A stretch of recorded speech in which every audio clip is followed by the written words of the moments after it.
Salut à tous et bienvenue sur Star Wars Légion France. Alors aujourd'hui, petite vidéo un peu spéciale car on va parler de statistiques sur les troupes, sur les troupes toutes simples de l'Empire et des rebelles. Donc les unités de corps, donc les troupiers sont la composante de chaque armée, en général l'unité la plus élémentaire, c'est normal.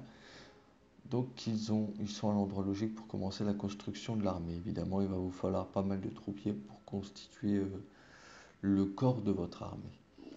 Donc des hommes de troupe, qu'ils soient Stormtroopers ou rebelles, ils sont différents sur le papier et dans leur manière de jouer sur la table.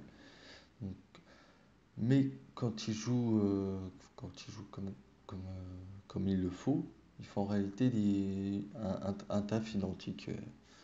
Donc, on va faire une amalgation des deux, histoire de combiner directement les deux unités.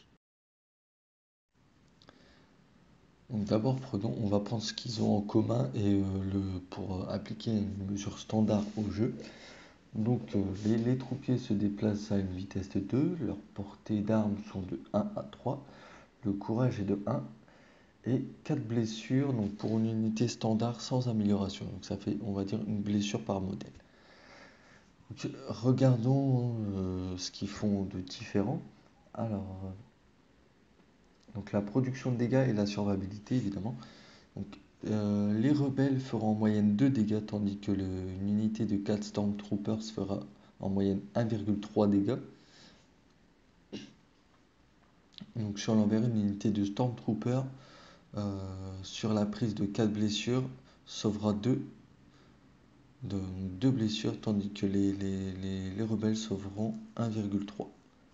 Cependant, si on prend en compte les mots-clés et le playstyle préféré, on constate qu'en réalité, les deux troupes sont égaux, hein. Un Stormtrooper qui vise et tire fera 2,1 dégâts, tandis que les rebelles font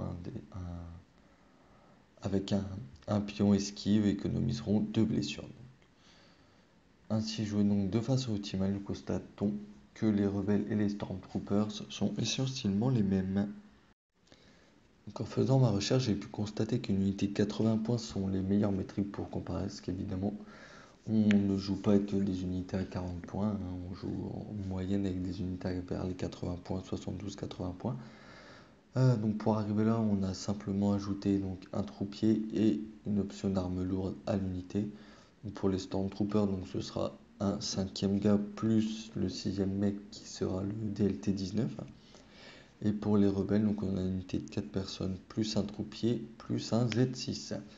Donc l'unité de Stormtrooper avec un jeton visé produit en moyenne 4 dégâts, tandis que les 80 points de rebelles avec le jeton visé aussi font en moyenne 4 dégâts. Donc la balance reste équilibrée. Et comme ça, avec les 40 points ou les 80 points, on peut comparer avec Luke Skywalker ou avec Vador, la TRT et ce genre de choses. Je pense que la mesure au troupier est plus utile que sur les héros, parce que sur les héros vous avez masse de règles en plus. Donc c'est pourquoi vous allez pouvoir constituer votre armée plus facilement et surtout choisir plus facilement votre armée, dans le sens où si vous préférez avoir une bonne défense ou une bonne attaque, ça pourra vous aider à faire votre choix. You have failed me for the last time.